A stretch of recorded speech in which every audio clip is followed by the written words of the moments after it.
Furthermore, some people say that the Quran is a deception. When we ask them, what is the origin of the deception? They give no answer. Can you point out a single deception in the Quran?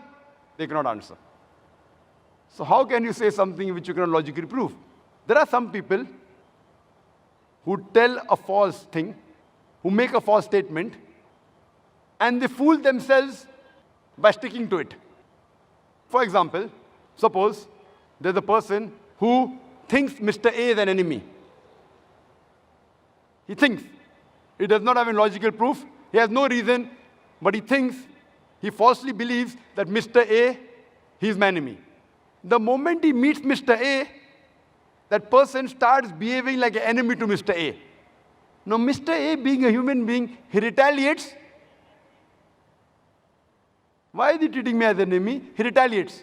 The moment Mr. A retaliates, the person says, didn't I tell you? He's my enemy.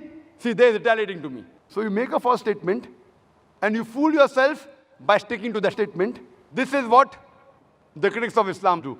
They make a false statement, and they fool themselves by sticking to it.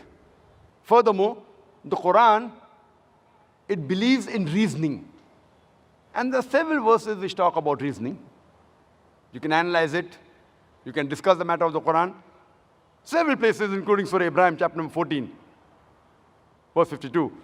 That here is the message for mankind. Let them take warning therefrom. Let them know there is one God. Let the men of understanding take heed. Many Muslims think that the Quran discourages reasoning. It discourages arguing with people.